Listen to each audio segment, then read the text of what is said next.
The oil was still warm when I found it. There I was, flat on my back under my beat-up Ford pickup at 11:30 on a Tuesday night, when my flashlight caught something that didn't belong. A small black box, no bigger than a deck of cards, magnetically clamped to my undercarriage, like some kind of automotive parasite, a GPS tracker. I stared at the thing for a full minute, my mind racing through possibilities. Someone was following me. But who? And why would anyone give a damn about tracking a 42-year-old auto mechanic who spent his days elbow deep in engine grease and his nights watching Netflix reruns? The answer hit me like a wrench to the skull. Marissa, my loving wife of 18 years, had been worried about my safety lately, always asking where I was going, when I'd be back, suggesting I text her updates during my evening drives. I'd thought it was sweet. Turns out, she just wanted to make sure her surveillance equipment was working properly. I crawled out from under the truck, wiping my hands on an already filthy rag, and walked toward the house. Through the kitchen window, I could see Marissa at the table, her phone glowing in the darkness. As I watched, the device buzzed with an incoming message. She glanced around nervously before opening it, and even from outside I could see her face light up with a smile I hadn't seen directed at me in months. She typed back quickly, giggling like a teenager. My stomach dropped. I crept closer to the window, staying in the shadows. The neighbor's porch light cast just enough illumination for me to make out the contact name on her screen. D. Not Dave from work or dentist office, just D. Another message appeared, and this time I caught a glimpse of the content before she quickly closed the app. Something about missing you and can't wait for tomorrow night. Well, hell, I always wanted to be in a reality show. Too bad I was the punchline. I stood there in my own backyard, oil stains on my shirt and betrayal burning in my chest, watching my wife of nearly 2 decades flirt with some mystery man while tracking my every movement. The irony wasn't lost on me. She was so busy monitoring where I was going, she forgot to hide where she'd already been.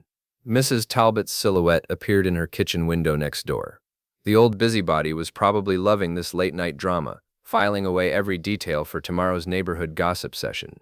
In a town like Millbrook, Michigan, everyone's business became everyone else's entertainment. I walked back to my truck, grabbed a socket wrench, and carefully removed the tracker. The device was professional grade, not some cheap Amazon special. Someone had invested real money in monitoring my movements. The question was whether Marissa had bought it herself, or if Dee was the tech-savvy type. My phone buzzed. A text from my wife. Working late again. Don't wait up. Love you. Right. Working late. At 11:45 p.m. in our kitchen, while sexting someone whose name started with D. I pocketed the tracker and headed inside, making sure to stomp my boots loudly on the porch steps. By the time I opened the door, Marissa was already upstairs, and I could hear water running in the master bathroom, probably washing off the guilt. Our daughter Sienna's bedroom door was closed, music leaking out despite the late hour. At 16, she'd become a master of passive-aggressive behavior, treating me like an embarrassing inconvenience she couldn't wait to escape. These days, she barely acknowledged my existence unless she needed money or a ride somewhere. I sat at the kitchen table, where Marissa had been conducting her digital affair, and stared at the tracker in my palm. Such a small thing to destroy a marriage. Though if I was being honest, the marriage had been circling the drain for months. This just explained why. The shower stopped running upstairs. I slipped the tracker into my toolbox and grabbed a beer from the fridge, settling into my recliner to plan my next move. If Marissa wanted to play surveillance games, I was happy to oblige. But she was about to learn that 18 years of marriage had taught me a few things about her habits too. And unlike her, I wouldn't need electronic devices to gather intelligence. I pulled out my own phone and started researching GPS trackers, learning about battery life, range, and most importantly, how to manipulate the data they collected. If my wife wanted to know where I was going, I'd make sure she got some very interesting information. Tomorrow, I decided, Nathan Miller was taking a little trip, and thanks to modern technology, Marissa would have a front row seat to watch her carefully constructed world start falling apart. Wednesday morning arrived with the kind of gray drizzle that made Millbrook look like a postcard from purgatory. I'd barely slept, my mind churning through possibilities and plans. Marissa had left early for client meetings, kissing my cheek with lips that had probably whispered sweet lies to someone else the night before. Sienna grabbed a granola bar and headed for the door without a word. Just another day in the Miller family paradise. I called in sick to work, something I hadn't done in 3 years. My boss, Jerry, understood. Take care of yourself, Nate. You sound like hell. If only he knew. My first stop was Ricky's boxing gym on the south side of town.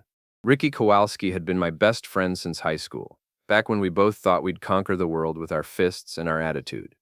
Life had humbled us both, but Ricky had channeled his fighting spirit into running the only decent gym in a 50-mile radius. I found him in the office, paperwork spread across a desk that had seen better decades. You look like someone ran over your dog, he said without looking up. Worse, someone's running around on my wife. All? That got his attention. Ricky had been a cop for 12 years before a knee injury forced him into retirement. He still had the instincts, and more importantly, he still had contacts in places that could be useful. I told him about the tracker, about Marissa's late-night texting, about the mysterious D, who was apparently worth destroying an 18-year marriage. You want to know who he is? Ricky asked. I want to know everything, where they meet, how long it's been going on, whether our daughter knows. I paused, and then I want them to pay for it. Ricky leaned back in his chair, studying me with the same intensity he'd once reserved for interrogating suspects. Revenge is a dangerous game, Nate. You sure you want to play? They started it when they put that tracker on my truck. I'm just going to finish it. He nodded slowly. All right, but we do this smart. No broken laws, no assault charges, nothing that comes back to bite you in a divorce proceeding. Agreed. Ricky opened his desk drawer and pulled out a small device that looked remarkably similar to the one I'd found under my truck. Counter surveillance, he explained. We'll put this on Loverboy's car once we figure out who he is. Turn the tables. How do we find him? Easy? Tonight, you're taking a little road trip. Somewhere far enough away to make your wife panic, but not so far that you can't get back quickly when the fun starts. The plan was elegant in its simplicity. I'd attach the tracker to a long-haul truck heading north, creating the illusion that I was driving toward Canada. Meanwhile, I'd check into a local motel under a fake name and wait for Marissa's world to implode. Why would her lover care if I'm traveling? I asked. Because guilty people are paranoid people. If you're supposed to be predictably at home or work, and suddenly you're heading for the border, they're going to assume you know something. We spent the afternoon working out details. Ricky knew a trucker named Big Jim, who made regular runs to Detroit and beyond. For $50, Jim would take my tracker on a scenic tour of the upper Midwest. At 6 p.m., I drove to the truck stop on Highway 23. Big Jim was exactly what you'd expect from someone with that nickname. 6'4", beard like a grizzly bear, and arms that could probably bench press my pickup. Ricky says you need a favor, he rumbled. I handed him the tracker and the $50 bill. Just stick this somewhere on your rig. I'll collect it when you get back. Wife troubles? Something like that, he grinned, revealing teeth that had seen better decades. Been there, brother. This little gadget's going to see more of America than most tourists. I watched his 18-wheeler pull onto the highway, carrying my electronic doppelganger toward whatever chaos was about to unfold. Then I drove to the Sleepy Inn Motel, an establishment that specialized in discretion and asked no questions as long as you paid cash. The room smelled like industrial disinfectant and broken dreams, but it had a clear view of the parking lot and decent cell phone reception. I settled in to wait. The first text from Marissa came at 8:47 p.m. How was your day? Miss you. I didn't respond. Let her wonder. At 9:23, my phone rang. Marissa's name on the caller ID. Hey babe, I answered, keeping my voice neutral. Where are you? I tried calling the house, but you didn't answer. Went for a drive. Needed to clear my head. Oh, well, when will you be home? I was hoping we could talk. Not sure. Might drive around for a while longer. A pause. Okay, well, be safe. I love you. Love you too. I hung up and turned off my phone. By now, Big Jim would be approaching the Michigan-Canada border, and Marissa would be watching her tracking app in growing confusion and panic. I grabbed a beer from the motel's vending machine and settled in to imagine the conversation she was probably having with Dee right about now. Nothing like a little uncertainty to reveal people's true priorities. Around midnight, I turned my phone back on. 17 missed calls from Marissa, 12 text messages, and 3 voicemails. The progression from concerned to frantic was almost artistic, but the real prize was a text that had come in at 11:43 p.m. from a number I didn't recognize. Where the hell is your husband? The tracker shows him in Canada. Gotcha. I screenshot the message before it disappeared, then saved the phone number. Tomorrow, I'd find out exactly who Dee was, and then the real fun could begin. Thursday morning, I returned home to find Marissa in the kitchen, dark circles under her eyes, and her hands shaking as she held her coffee cup. She looked like she'd been awake all night, which was probably accurate. "There you are," she said, relief and suspicion battling in her voice. "I was so worried. Where did you go?" "Just drove around, thinking about things." I poured myself coffee, noting how she flinched when I moved too close. "Ended up at that old diner near Lansing. Fell asleep in the parking lot. You could have called. I barely slept." "Sorry. Didn't want to wake you." She studied my face, looking for signs of deception. The irony was delicious. Sienna stumbled into the kitchen, grabbed a Pop-Tart, and headed for the door without acknowledging either of us. Just another happy family breakfast. After Marissa left for work, I drove back to Ricky's gym. He was waiting with information. "Your mystery man is Dylan Reeves," he said, sliding a manila folder across his desk. 34 years old, works in tech support for some startup downtown. Drives a blue Tesla, lives in those new condos by the river. I opened the folder. Dylan looked exactly like what you'd expect from someone who'd steal another man's wife. Perfectly styled hair, expensive clothes, and the kind of smug expression that made you want to rearrange his face. "How'd you find him so fast?" "Ran the phone number through a contact at the phone company." Amazing what people will tell you if you ask nicely and mention you used to be a cop. There were photos of Dylan's car, his apartment building, even his work schedule. Ricky had been thorough. "He's been seeing your wife for about 4 months, Ricky continued. "They usually meet at the Riverside Motel on Tuesday and Thursday nights. Classy guy, taking her to the same place you probably took dates in high school." 4 months. The timeline hit me like a physical blow. 4 months of lies, 4 months of fake smiles and empty I love yous. 4 months of her tracking my movements while she snuck around behind my back. "There's more," Ricky said. "Your daughter knows." My blood went cold. "What?" "Saw them together at the mall last weekend. Sienna was with some friends. Spotted her mom and lover boy holding hands near the food court. According to my source, she didn't look surprised. That explains Sienna's recent attitude, her cold shoulder treatment, her sudden transformation from daddy's girl to hostile stranger. She'd been protecting her mother's secret while watching me stumble around in ignorant bliss. "What's the plan?" I asked. "We make them paranoid. Guilty people make mistakes when they're scared, and scared people reveal their true nature." Ricky handed me a small GPS tracker, identical to the one I'd found on my truck. "Dylan parks his Tesla in the same spot every day at work. Broad daylight, security cameras everywhere. But there's a blind spot near the dumpsters. You want me to bug his car? I want you to return the favor. Let's see how he likes being monitored." That afternoon, I drove downtown to Dylan's office building. The Tesla was exactly where Ricky said it would be, gleaming blue paint reflecting the cloudy sky like a mirror.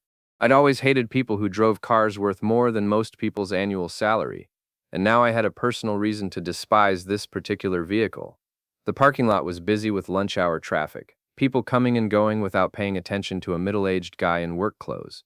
I walked casually past the Tesla, dropped my keys near the rear wheel, and knelt down to retrieve them. It took exactly 10 seconds to attach the tracker to the undercarriage. As I stood up, I found myself face to face with Dylan Reeves himself. "Excuse me," he said, his voice carrying that particular blend of arrogance and suspicion that tech bros had perfected. "Can I help you?" Up close, he was smaller than his photos suggested, maybe 5'8" in expensive shoes. His cologne was strong enough to choke a horse, and his handshake was the kind of limp, damp thing that made you want to wipe your palm afterward. "Just dropped my keys," I said, holding them up. "Nice car." "Thanks." His eyes narrowed slightly. "Do I know you from somewhere?" "Don't think so. I'm just a mechanic. I work on cars people can actually afford." The insult sailed right over his perfectly styled head. "Well, be careful around here. There's been some vandalism lately." "I'll keep that in mind." I walked away, feeling his eyes on my back. Let him wonder. By tonight, he'd have bigger things to worry about than a random encounter in a parking lot.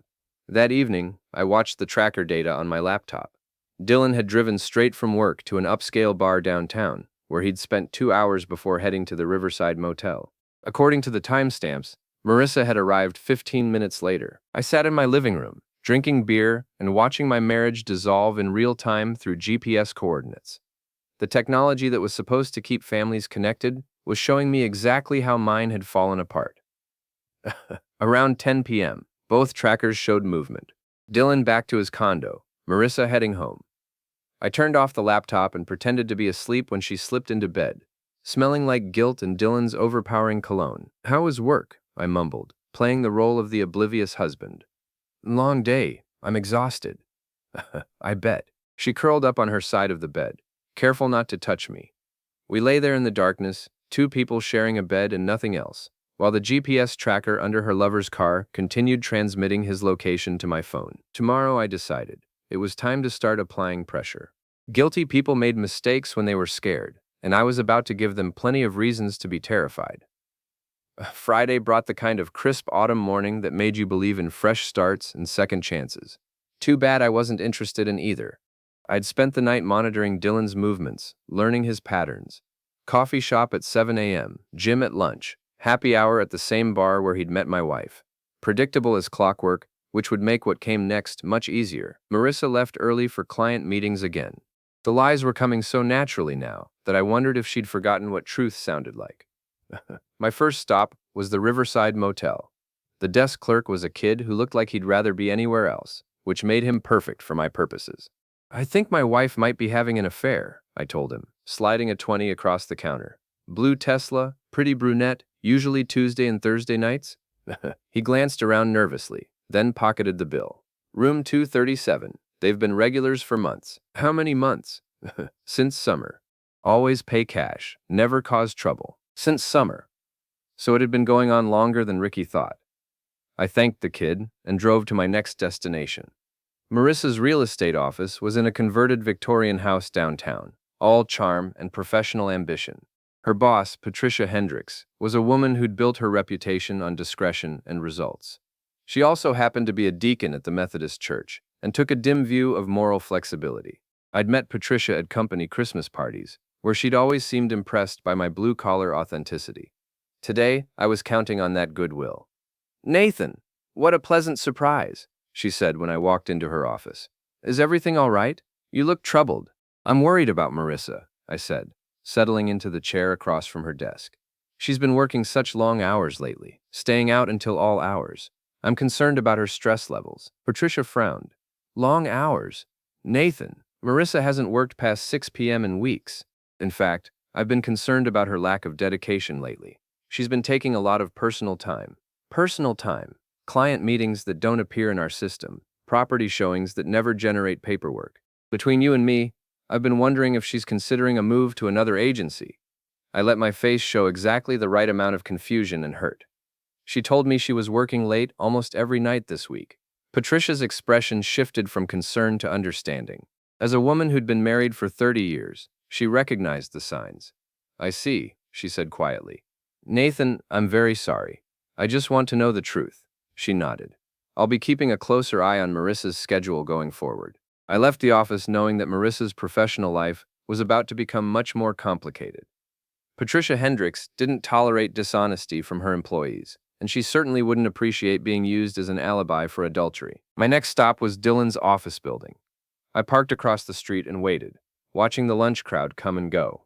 At exactly 12:15, Dylan emerged and walked toward the gym 3 blocks away. I followed at a distance, noting how he moved with the casual arrogance of someone who'd never faced real consequences. That was about to change. The gym was one of those upscale places that catered to people who wanted to exercise without sweating too much, all chrome and mirrors and pretension. I waited outside until Dylan emerged 45 minutes later, then followed him back to his car. The Tesla's paint job was immaculate, the kind of finish that cost more than most people spent on an entire vehicle. I admired it for a moment, then pulled out my keys and dragged them along the driver's side door in one long, satisfying scratch. The sound was like fingernails on a chalkboard, sharp and grating and permanent. I was halfway back to my truck when Dylan's voice cut through the parking lot air. "Hey! Hey!" I turned to see him running toward his car, his face shifting from confusion to rage as he saw the damage. "You son of a bitch!" he screamed, spinning around to face me. "You keyed my car." "Did I?" I walked back slowly, hands in my pockets. "That's a shame. Beautiful car like that." "I saw you. I'm calling the police." "Go ahead. Tell them a stranger scratched your car in a public parking lot. I'm sure they'll drop everything to investigate." Dylan was practically vibrating with fury, his carefully styled image cracking under pressure. Do you have any idea how much this is going to cost to fix? More than most people make in a month, I'd guess. But then again, you can afford it, right? Especially with all the money you save by screwing other men's wives instead of paying for your own entertainment. The color drained from his face. What did you say? You heard me, Dylan. Or should I call you D? That's how you're listed in my wife's phone. He took a step backward, his bravado evaporating. I don't know what you're talking about. Room 237 at the Riverside Motel. Tuesday and Thursday nights. Blue Tesla in the parking lot. My wife Marissa in your bed. Ring any bells? Dylan's mouth opened and closed like a fish out of water. Whatever he'd expected when he started his affair with a married woman, a face-to-face confrontation with the husband clearly wasn't part of the plan. Look, man, I can explain. No need. I understand perfectly. You saw something you wanted, and you took it. The question is, what are you going to do now that I know? Are you threatening me? I'm informing you. See, Dylan, you made a mistake when you put that tracker on my truck. You turned this from a simple case of adultery into something more personal. Now I know where you live, where you work, where you eat lunch, and where you take my wife to play house. I pulled out my phone and showed him the tracking app. Nice condo, by the way. Great view of the river. Must be expensive. His face went white. You're insane. I'm thorough. There's a difference. I walked back to my truck, leaving Dylan standing next to his damaged Tesla, probably wondering how his perfect little secret had turned into a nightmare. As I drove away, I could see him in my rearview mirror, frantically dialing his phone, calling Marissa, no doubt, to warn her that her husband was no longer the clueless fool they'd taken him for. Let them panic. Let them scramble to figure out how much I knew and what I planned to do about it. Guilty people made mistakes when they were scared, and I was just getting started. The call came at 2:47 p.m. Nathan, we need to talk. Marissa's voice was tight with barely controlled panic. Sure, what's on your mind? Not over the phone. Meet me at home, now. I took my time driving back, stopping for gas and a sandwich, letting her anxiety simmer. When I finally walked through the front door, I found Marissa pacing the living room like a caged animal. Her perfect composure had cracked, revealing the desperation underneath. Sit down, she said, pointing at the couch. I'm comfortable standing. Nathan, please. We need to discuss this like adults. Discuss what? Your affair with Dylan Reeves? Your decision to track my movements while you snuck around behind my back? Or maybe we should talk about how our 16-year-old daughter has been covering for you. Marissa's face crumpled. How long have you known? Long enough to get very creative with my response. She sank into her chair, the fight going out of her. It wasn't supposed to happen like this.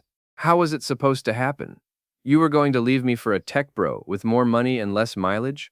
Or were you planning to keep both of us on the hook indefinitely? I don't know. I was confused, unhappy.